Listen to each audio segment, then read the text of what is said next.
মা, চিন্তা করো না, আমি এক্ষুনি কাউকে সাহায্যের জন্য ডেকে আনছি। দীপু, তুই 5 মিনিট মায়ের কাছেই দাঁড়া। হ্যাঁ দিদি, ঠিক আছে। সরিতা পালিয়ে গিয়ে প্রতিবেশী বিক্রমের বাড়িতে গিয়ে পৌঁছয় আর জোরে জোরে দরজা ধাক্কাতে থাকে। বিক্রম আঙ্কেল, দরজা খুলুন প্লিজ। বিক্রম আঙ্কেল, দরজা খুলুন প্লিজ। বিক্রম আঙ্কেল। 2 মিনিট পরে বিক্রম দরজা খোলে।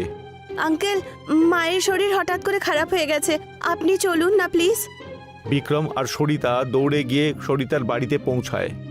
সরিতার মা তখনও অজ্ঞান হয়ে আছে আর সরিতার ছোট ভাই দীপু কাঁদতে কাঁদতে ওর মাথায় হাত বুলাতে থাকে।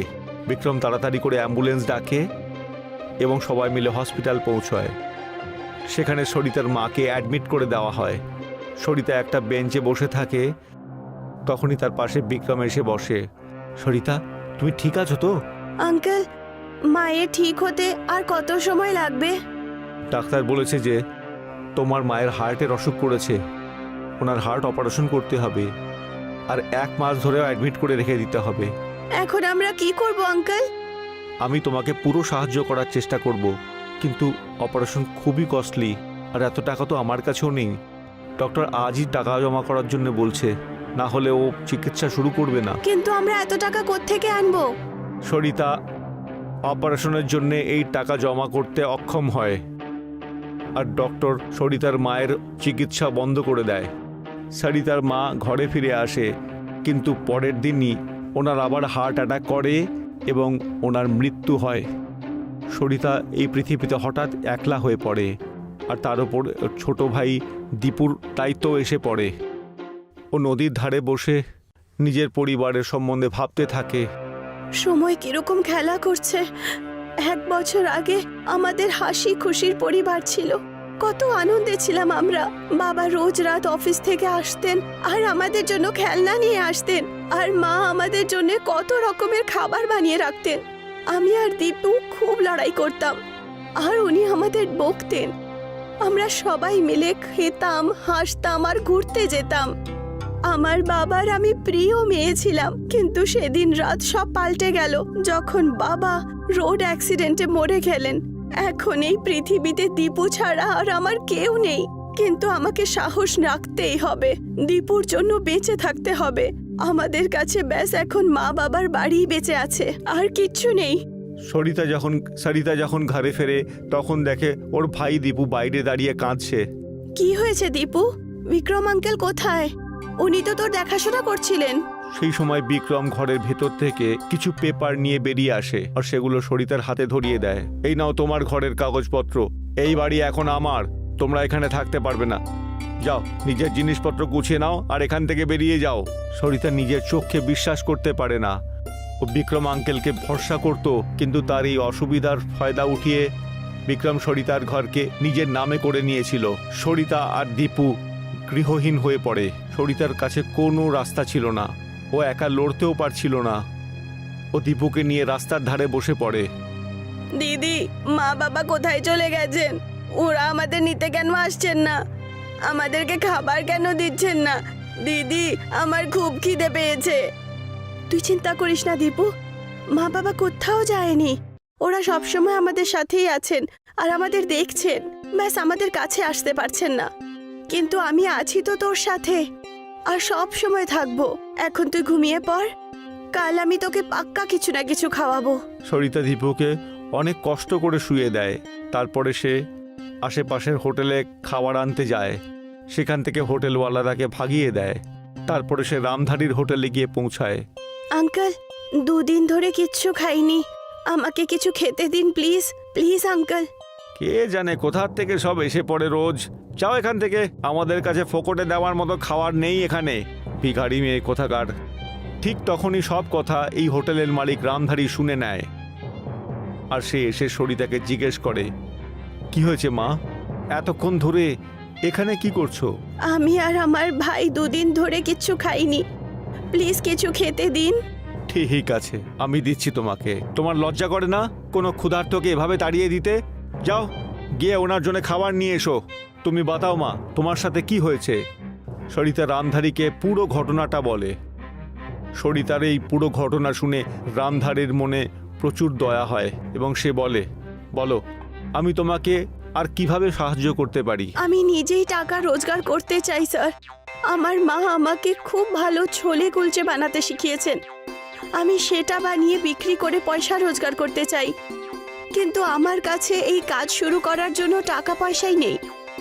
যদি আপনি আমার এতে সাহায্য করতে পারেন তাহলে আমি সারা জীবন আপনার কৃতজ্ঞ থাকব।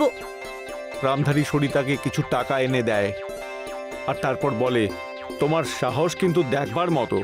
তুমি কখনোই নিজের জীবনে কিন্তু হার মানার নয়।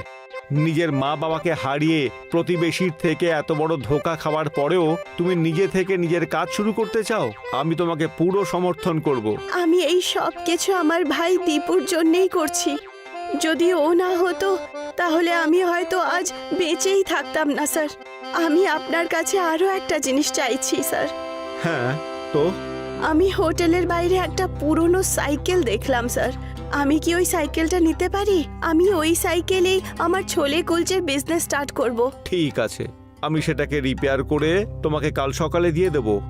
সেভাবে রামধারীর সহায়তায় সরিতা ছোলে কুলচে বানানো শুরু করে এবং তাকে সাইকেলের উপর নিয়ে বিক্রি করা শুরু করে এবং ও তার ছোলে কুলচের নাম রামধারী ছোলে কুলচে রাখে। আর ওর ছোলে কুলচে খুবই সুস্বাদু খেতে হয়, আর সেটা খাবার জন্যে প্রচুর লোক সরিতাকে নিজের ঘরে ডাকে। রামধারী সরিতাকে উন্নতি করতে দেখে খুব খুশি হয় আর ওর সরিতাকে নিয়ে খুবই গর্ববোধ হয়। সরিতা রামধারীকে তার নিজের বড় ভাইয়ের মতো সম্মান করে আর ধীরে ধীরে ওনার সমস্ত ধার মিটিয়ে দেয়। সরিতা যত টাকা কামায় তাই দিয়ে দীপুকে একটা ভালো স্কুলে ভর্তি করে দেয় আর তাকে খুব পড়াশোনা করায়। সরিতা 28 বছর পর্যন্ত সাইকেলের ওপর ছোলে কুলচে বেচতে থাকে আর ওর ভাই দীপু লেখাপড়া করে একজন খুব বড় অফিসার হয়ে যায়। দীপু সরিতাকে নিজের মায়ের সমান মনে করে এবং সমস্ত সফলতার রোজগার সে সরিতাকে দেয়। দীপুর অফিসার হবার পরেও সরিতা ছোলা কুলচা বিক্রি করা ছাড়েনি, কারণ এটা করেই সে নিজের পায়ে দাঁড়াতে পেরেছিল। ও গোটা শহরে সাইকেলের ওপর রামধারী ছোলে কুলচে বিক্রেতা নামেই পরিচিত হয়ে থাকে আর বাইরের শহর থেকেও সরিতার ছোলে কুলচে খাবার জন্য লোক আসতে থাকে। இவன் பேரு கபீர். கபீர் சிங். கபீர் சிங் இந்தியன் தான். ஆனா அவனோட படிப்புக்காக யுஎஸ்க்கு வந்திருந்தான். கபீர் சிங் இப்பெல்லாம் ரொம்ப கவலையில இருக்கான். அது காசு பிரச்சனைனால. ஏ கபீர், நான் உனக்கு புது வேலையை கண்டுபிடிச்சிருக்கேன். இங்க பக்கத்துல ஒரு பர்கர் ஜாயிண்ட் இருக்கு. சீக்கிரமா போ, இல்லைன்னா மத்தவங்களுக்கு அதை கொடுத்துருவாங்க. இல்ல இல்ல, நான் இப்போவே போறேன். கபீர் அந்த பர்கர் ஜாயிண்ட்க்கு போனான். அவனுக்கு அந்த ஜாப் கிடைச்சிடுச்சு. அப்புறம் அன்னில இருந்தே கபீர் சிங் வேலை செய்ய ஆரம்பிச்சிட்டான். பர்கர்ஸ் செய்யறது அவனுக்கு வராது, ஆனா அது செய்யறது ரொம்ப ஈஸியா இருந்தது. அவன் பர்கரை செய்யறத சீக்கிரமா கத்துக்கிட்டான். Your order ma'am. Thank you. Kabir Singh சந்தோஷப்பட்டான். ஏன்னா அவனுக்கு காசும் கிடைக்குது, ஃப்ரீயா சாப்பாடும் கிடைக்குது. கொஞ்ச நாள் இப்படியே கபீர் சிங்க்கு நல்லா போச்சு. ஆனா அவன் இப்போ போர் ஆயிட்டான். ஏன்னா அவனுக்கு மசாலா இல்லாத சாப்பாடை சாப்பிடுறதுல பெருசா இஷ்டமே இல்ல. அரே, நீங்க மசாலா இல்லாம எப்படிதான் சாப்பிடுறீங்களோ? What, don't you like this? இல்ல இல்ல, இதை சாப்பிட எனக்கு ரொம்ப போர் அடிக்குது. அடுத்த நாள் கபீர் பர்கர் ஜாயிண்ட்டுக்கு வந்துட்டு இருக்கும் போதே அவனோட பார்வை மேகி பாக்கெட்ஸ் மேல பட்டது. இன்னைக்கு பர்கருக்கு பதிலா மேகியை சாப்பிடுறேன். இது கொஞ்சம் டேஸ்டாவாச்சும் இருக்கும். கபீர் ஒரு மேகி பாக்கெட்டை வாங்கினான். அவன் எப்பயும் போலவே பர்கர் ஜாயிண்ட்ல வேலை செஞ்சுக்கிட்டு இருந்தான். ராத்திரி வேளையில ஜாயிண்ட் க்ளோஸ் ஆனப்போ அப்போ எல்லா ஒர்க்கர்ஸும் அவங்க பர்கர்ஸ் செஞ்சுக்கிட்டு இருந்தாங்க. ஆனா கபீர் மட்டும் அவனுக்காக ஒரு மேகியை செஞ்சுக்கிட்டான். அப்புறம் அதை ரொம்பவே இஷ்டமா சாப்பிட்டான். அன்னில இருந்து கபீர் சில வாட்டி பர்கர் சாப்பிடுவான், சில வாட்டி மேகி. அவனுக்கு திருப்தியா இருந்தது. ஒரு நாள் பர்கர் ஜாயிண்ட்ல பெருசா கஸ்டமர்ஸ் இல்ல. கபீர் ஃப்ரீயா இருந்தான். அப்போ அவன் புதுசா ஏதாவது பண்ணலான்னு யோசிச்சான். அவன் தன்னோட பேக்ல இருந்து மேகி நூடுல்ஸை எடுத்தான். Today again Maggi? What is happen to you Kabir? Array இல்ல இல்ல, இன்னைக்கு நான் வேற பண்றேன். கபீர் பர்கர்ல இருந்து பன்னை கட் பண்ணிட்டு மேகிய செஞ்சான். அப்புறம் அந்த மேகிய பர்கர் பேட்டி மேக்கர் மெஷின்ல போட்டான். அது மூலியமா மேகி பேட்டி தயாரானது. அட என்ன இது ரவுண்டா இருக்கு? அடேங்கப்பா நல்லதா போச்சு. கபீர் சந்தோஷப்பட்டான். இதே போல இன்னொரு மேகி பேட்டிய செஞ்சான். Wow, this dish looks delicious. Even I want one. Kabir அப்புறம் அந்த ஃபாரினரும் சேர்ந்து மேகி பர்கரை செஞ்சுக்கிட்டு அவங்க சாப்பிட ஆரம்பிச்சாங்க. 2 பேருக்குமே அந்த பர்கர் ரொம்பவே பிடிச்சு போச்சு. Kabir, this is awesome. I want one more. Kabir அவனோட கொலீக்காக இன்னொரு மேகி பர்கரை செஞ்சான். 2 பேருமே ரொம்பவே இஷ்டமா சாப்பிட்டாங்க. அவன் ஏதோ புதுசா செஞ்சதால கபீர் இன்னைக்கு சந்தோஷமா இருந்தான். சில நாள் கடந்தது. அதுக்கப்புறம் பர்கர் ஜாயிண்டோட ஓனர் கபீர் கிட்ட வந்தாரு. அவரு மேகி பர்கரோட புகழ கேட்டாரு. அவரும் மேகி பர்கரை சாப்பிடணும்னு விருப்பப்பட்டாரு. கபீர் ஓனருக்காகவும் மேகி பர்கரை செஞ்சான். This is good. Add this to the menu. I will give 10% commission. Well done, boy. இத கேட்டு கபீர் சந்தோஷப்பட்டான். அவனோட மேகி பர்கர் இப்போ அந்த ஜாயிண்டோட மெனுல ஆட் ஆயிட்டு இருந்தது. அது மட்டுமே இல்லாம அவனுக்கு 10% கமிஷனும் கிடைக்க போகுது. இனிமே நான் கவலைப்பட தேவையில்லை. ஏன்னா இப்போ படிக்க தேவைப்படுற காசு எனக்கு கிடைச்சிடும். அடுத்த சில மாசங்கள் வரைக்கும் கபீர் பர்கர் ஜாயிண்ட்லயே வேலை செஞ்சுக்கிட்டு இருந்தான். அவனுக்கு இப்போ சம்பளத்தோட 10% கமிஷனும் கிடைச்சிட்டு இருந்தது. அப்புறம் கபீர் கிராஜுவேட் ஆனான். அவனோட படிப்பு முடிஞ்சிடுச்சு. அப்புறம் அவன் பஞ்சாப் திரும்ப வந்துட்டான். இங்க அவனுக்கு ஒரு பெரிய ஹோட்டல்ல மேனேஜர் வேலை கிடைச்சது. கொஞ்சம் வருஷத்துக்கு இப்படியே சந்தோஷமா இருந்தான். ஆனா அவனுக்கு ஒரு பிசினஸ் பண்ணணும்னு இருந்தது. ஒரு நாள் கபீர் இப்படியே யோசிச்சுக்கிட்டு இருந்தான். என்னடா மௌன, ஏதாச்சும் பிரச்சனையா? ஒன்றும் இல்லைப்பா, எனக்கு ஜாபெல்லாம் நல்லா தான் இருக்கு. ஆனாலும் ஒரு மாதிரியா இருக்கு. நான் சொந்தமா ஏதாச்சும் பிசினஸ் பண்ணலாம்னு நினைக்கிறேன். அட அதுல என்னடா உனக்கு பிரச்சனை? நீ சொந்தமா ஒரு ஹோட்டல் ஓபன் பண்ண. அது சரிதான். ஆனா அது எப்படின்னு தான் எனக்கு தெரியல. நல்ல ஜாப் இருக்கு, அப்புறம் சேலரியும் நல்லா தான் இருக்கு. இங்க பாருப்பா, மனுஷங்க அவங்க பிடிச்ச வேலையை மட்டும்தான் பண்ணணும். ஆமா, நீங்க சொல்றது சரிதான். ஆனா என்னோட மனசு மேகி பர்கர் பண்றதுக்கு ஆசைப்படுதே. அப்புறம் எதுக்கு நீ யோசிக்கிற? மேகி பர்கரே பண்றதுக்கு ஸ்டார்ட் பண்ணு. சரி, ஆனா வியாபாரம் ஆகலனா? இப்படியோ யோசிச்சுக்கிட்டே இருந்தேனா என்னோட வயசு வரும்போது முதலையே நம்ம பண்ணிருக்க கூடாதான்னு ரொம்ப கவலைப்படவ. பரவாயில்லையா? இப்போ உன்கிட்ட டைம் இருக்கு. ஜாப் போனா என்ன, அது திரும்ப கிடைச்சிரும்பா. சரிப்பா. கபீரோட அப்பா கபீரை என்கரேஜ் பண்ணாரு. இன்னமும் கூட கபீர் தயங்கிக்கிட்டு இருந்தான். ஏன்னா அவன் ஒரு பெரிய ஹோட்டல்ல மேனேஜரா இருந்தான். அங்க நிறைய சம்பளமும் கிடைக்குது. ஆனா இப்போ அவன் எல்லாத்தையும் முதல்ல இருந்து ஸ்டார்ட் பண்ணணும். மொத்தத்துல அவன் ஒரு கூட்டமா இருக்கிற மாதிரியான ஒரு இடத்துல ஒரு கடைய ரெண்டுக்கு எடுத்தான். அந்த கடையில அவன் தன்னோட மேகி பர்கர் பிசினஸ் ஸ்டார்ட் பண்ணான். இது எந்த விதமான பர்கர்? இது மேகி பர்கர். இது ரொம்ப ரொம்ப டேஸ்டா இருக்கும். நீங்க டேஸ்ட் பண்ணி பாருங்க. சரிங்க, கொடுங்க. முதல் கொஞ்ச நாள் வரைக்கும் கபீரோட கடை பெருசா ஓடல. ஆனா கொஞ்சம் கொஞ்சமா அவனோட கடை நல்லபடியா ஓட ஆரம்பிச்சது. காலேஜ் ஸ்டூடெண்ட்ஸ் எல்லாம் மேகி பர்கரை சாப்பிடுறதுக்கு எங்க இருந்தெல்லாமோ வந்தாங்க. கபீர் ஸ்டாஃபை ஏத்தினாரு. அப்புறம் மேகி பர்கர்ல வெரைட்டிஸ் ஏத்தினா. Cheese Maggi burger, Schezwan Maggi burger. இப்போ கபீரோட Maggi burger food joint college ஸ்டூடெண்ட்ஸ்க்கு ஹேங் அவுட் பாயிண்டா மாறிடுச்சு. 6 மாசத்துல கபீர் இன்னொரு பிரான்ச்சை ஓபன் பண்ணான். அப்புறம் அடுத்த ஒரு வருஷத்திலேயே இன்னும் 3 பிரான்ச்சஸ் ஓபன் பண்ணான். கபீரோட மேகி பர்கர் சூப்பரா போய்கிட்டு இருந்தது. கபீர் தன்னோட குடும்பத்தை எல்லாத்தையும் வேலையில வச்சுக்கிட்டான். அவனோட எல்லா அண்ணன் தம்பிங்களும் அப்புறம் கசின்ஸ் எல்லாருமே ஒரே கம்பெனில வேலை செஞ்சுட்டு இருந்தாங்க, பர்கர் சிங். வெறும் 6 வருஷத்துல கபீரோட பர்கர் சிங் ஒரு பெரிய ஃபுட் செயினா மாறி போச்சு. இந்தியால 30 சிட்டிஸ்ல அதோட பிரான்ச்சஸ் ஓபன் ஆச்சு. இப்போ கபீர் அப்புறம் அவனோட அப்பா ஒரு பெரிய கண்ணாடி பில்டிங்குள்ள உக்காந்துகிட்டு இருக்காங்க. அவனை பாத்தியா? அன்னைக்கு எப்படி இருந்த, இப்ப எப்படி இருக்க? ஆமாப்பா, நான் மறக்கவே மாட்டேன். நீங்க அன்னைக்கு மோட்டிவேட் பண்ணது ரொம்ப நல்லதா போச்சு. இல்லனா நான் இப்படி இருக்கவே மாட்டேன்ப்பா. அம்மா கவலைப்படாதீங்க, நான் இப்போவே யாரையாவது உதவிக்கு கூப்பிடுறேன். தீபு, நீ ஒரு 5 நிமிஷம் அம்மா கிட்டே உட்காரு. சரிக்கா, உட்காரேன். சரிதா ஓடிக்கிட்டே பக்கத்துல இருக்கிற விக்ரமோட வீட்டுக்கு போய் சத்தமா கதவை தட்டிட்டு இருந்தா.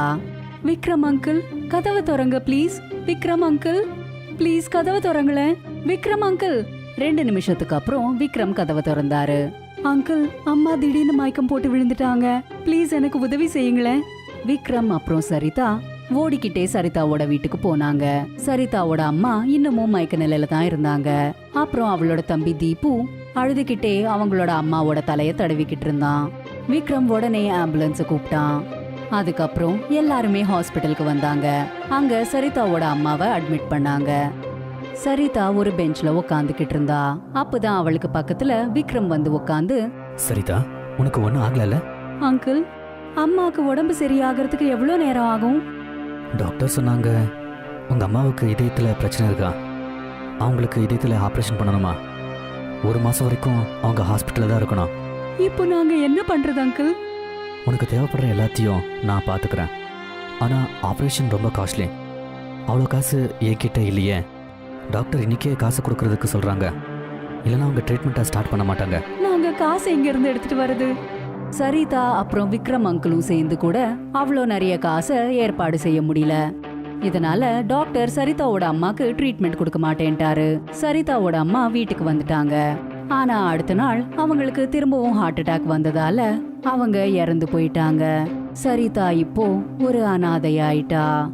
அப்புறம் அவ மேல அவளோட சின்ன தம்பி தீபுவோட பொறுப்பும் வந்துருச்சு. அவ நதிக்கரை கிட்ட உட்காந்து தன்னோட குடும்பத்தை பத்தியே யோசிச்சுக்கிட்டு இருந்தா. காலமும் நம்மளோட எப்படி விளையாடுது. ஒரு காலத்துல எங்களோடது எவ்வளோ அழகான குடும்பமா இருந்தது. நாங்க சந்தோஷமா இருந்தோம். அப்பா ராத்திரி ஆபீஸ்ல இருந்து வீட்டுக்கு வருவாரு, எங்களுக்காக பொம்மைகளை வாங்கிட்டு வருவாரு. எங்க அம்மாவும் ருசியான உணவுகளை செஞ்சு வச்சிட்டு இருந்தாங்க. அப்பெல்லாம் நானும் தீபுவும் ரொம்ப சண்டை போட்டுட்டு இருப்போம். அப்போ எங்க அம்மா எங்களை திட்டுவாங்க. நாங்கெல்லாம் சந்தோஷமா சாப்பிட்டு விளையாடிக்கிட்டு வெளியில சுத்த போயிட்டு இருப்போம். நான் தான் எங்க அப்பாவோட செல்லமா இருந்தேன். ஆனா அன்னைக்கு ராத்திரி எங்க அப்பா ரோடு ஆக்சிடென்ட்ல இறந்து போனதுக்கு அப்புறம் எல்லாமே மாறி போயிடுச்சு. இப்போ எனக்குன்னு தீபுவை தவிர இந்த உலகத்துல யார் இருக்கா? ஆனா நான் தீபுக்காகவாவது தைரியமா இருந்தே ஆகணும். இப்போ எங்க கிட்ட அம்மா அப்பாவோட அந்த வீடு மட்டும்தான் இருக்கு. சரிதா வீட்டுக்கு திரும்ப வந்தா. அங்க பார்த்தா தீபு வீட்டுக்கு வெளியில நின்னு அழுதுகிட்டு இருந்தான். என்னாச்சு தீபு? விக்ரம் அங்கிள் எங்க? உன்ன அவர் தானே பாத்துக்கிட்டு இருந்தது. அப்பதான் விக்ரம் வீட்டுக்குள்ள இருந்து சில பேப்பர்ஸ் எடுத்துட்டு வந்து அத சரிதா கையில கொடுத்தாரு. இந்தா வீட்டோட பத்திரம். இப்போ இந்த வீடு எனக்கு சொந்தம். நீங்க 2 பேரும் இங்க இருக்கவே முடியாது. சீக்கிரமா பொட்டி படிக்க எடுத்துக்கிட்டு இங்கிருந்து கிளம்பி போங்க. சரிதாவால இதை எதையுமே நம்ப முடியல. அவ விக்ரம் அங்கிள நம்பினா. ஆனா அவரு அவங்களோட இந்த நிலைமைய பயன்படுத்திக்கிட்டு சரிதாவோட வீட்டை அவரோட பேருக்கு மாத்திக்கிட்டாரு. இப்போ சரிதாக்கும் தீபுக்கும் வீடு கூட இல்ல. இப்போ அவளுக்கு வேற வழியே இல்ல. அவளால தனியா போராடவும் முடியாது. அவ தீபுவை கூட்டிக்கிட்டு ரோடோரமா உக்காந்துக்கிட்டா. அக்கா, அப்பா அம்மா எங்க போயிட்டாங்க? அவங்க நம்மள கூட்டிட்டு போக ஏன் வர மாட்டேங்கிறாங்க? அவங்க நம்மளுக்கு சாப்பிட ஏன் கொடுக்க மாட்டேங்கிறாங்க? அக்கா, எனக்கு ரொம்ப பசிக்குது. நீ கவலைப்படாத தீபு, அப்பா அம்மா எங்கேயும் போல. அவங்க எப்பவுமே நம்ம கூடவே இருந்து நம்மள பாத்துக்கிட்டு இருக்காங்க. அவங்களால நம்ம கிட்ட வர முடியாது, அவ்வளவுதான். ஆனா நான் உன்கிட்டயே இருக்கேன், எப்பவுமே இருப்பேன். இப்போதைக்கு நீ தூங்கிடு. நாளைக்கு உனக்கு நான் கண்டிப்பா சாப்பிட கொடுக்கறேன். சரிதா தீபுவை ரொம்ப கஷ்டப்பட்டு தூங்க வச்சா. அப்புறம் அவ பக்கத்துல இருக்கிற ஹோட்டல்ஸ்ல இருந்து சாப்பாட்டை கேட்க போனா. ஹோட்டல்காரங்க எல்லாருமே அவளை துரத்தி விட்டுட்டாங்க. அப்புறம் அவ ராம்தாரியோட ஹோட்டலுக்கு வந்தா. அங்கிள், நாங்க 2 நாளா எதுவுமே சாப்பிடல, எங்களுக்கு ஏதாவது சாப்பிட கொடுங்க ப்ளீஸ் அங்கிள். அட, இவங்க எங்கிருந்து வராங்களே தெரியல. போங்க இங்கிருந்து. உங்களுக்கு இங்க ஃப்ரீயா கொடுக்கறதுக்கு நாங்க கடையை நடத்தல. வந்துட்டாங்க அப்படியே. அப்போதான் இவங்க பேசிக்கிறது எல்லாத்தையும் அந்த ஹோட்டல் ஓனர் ராம்தாரி கேட்டுட்டாரு. அவரு சரிதா கிட்ட வந்து இப்படி கேட்டாரு. என்ன ஆச்சுமா? இவ்வளோ ராத்திரியில இங்க என்ன பண்றீங்க? நானும் என் தம்பியும் 2 நாளா பட்னியா இருக்கோம், எங்களுக்கு சாப்பிடறதுக்கு ஏதாவது கொடுங்க. சரிம்மா, இப்போவே கொடுக்குறேன். உனக்கு வெக்கமா இல்ல? பட்னியா வந்தவங்கள அப்படியே துரத்துற? போய் சாப்பாடு எடுத்துட்டு வா, போ. சொல்லுங்க நீங்க என்ன ஆச்சு? சரிதா ராம்தாரி கிட்ட நடந்ததை எல்லாத்தையும் சொன்னா. சரிதாவோட கதையை கேட்டு ராம்தாரி சரிதா மேல இறக்கப்பட்டு இப்படி சொன்னாரு. சொல்லுங்க, நான் உங்களுக்கு ஏதாச்சும் உதவி பண்ண முடியுமா? நானே காசு சம்பாதிக்கணும்னு நினைக்கிறேன். எங்க அம்மா எனக்கு சோலே குல்ச்சே செய்யறது நல்லா சொல்லி கொடுத்திருக்காங்க. நான் அதையே செஞ்சு அதை வித்து காசை சம்பாதிக்கணும்னு நினைக்கிறேன். ஆனா என்கிட்ட அந்த வேலையை ஆரம்பிக்கிறதுக்கு காசே இல்ல. நீங்க மட்டும் எனக்கு இந்த விஷயத்துல உதவி செஞ்சா நான் உங்களோட உதவிய என்னோட வாழ்நாள் முழுக்க மறக்கவே மாட்டேன். ராம்தாரி சரிதாக்கு கொஞ்சம் காசு எடுத்துட்டு வந்து கொடுத்து இப்படி சொன்னாரு. நீ ரொம்ப தைரியமான பொண்ணுமா. உன்னோட வாழ்க்கையில நீ தோத்து போகவே மாட்ட. அப்பா அம்மா கூட இல்ல, பக்கத்து வீட்டுக்காரங்க கூட உங்களை ஏமாத்தினாலும் நீங்க உங்களுக்காக ஒரு பிசினஸ் ஸ்டார்ட் பண்றீங்க. நான் கண்டிப்பா உங்களுக்கு சப்போர்ட் கொடுப்பேன். நான் இதை எல்லாத்தையும் என்னோட தம்பி தீபுக்காக பண்ணிட்டு இருக்கேன். ஒருவேளை அவன் மட்டும் இல்லனா நான் எப்பவோ தற்கொலை செஞ்சுக்கிட்டு இருந்திருப்பேன். அங்கிள், நான் உங்ககிட்ட இருந்து இன்னொரு விஷயத்த கேட்க நினைக்கிறேன். சொல்லுங்க. நான் உங்க ஹோட்டலுக்கு வெளியில ஒரு பழைய சைக்கிள் இருக்கிறத பார்த்தேன். நான் அந்த சைக்கிளை எடுத்துட்டு போலாமா? நான் அந்த சைக்கிள் மேலதான் சோலே குல்ச்சே பிசினஸ் செய்யலான் இருக்கேன். சரி, அதை ரிப்பேர் பண்ணி நான் நாளைக்கு கொடுத்துட்றேன்.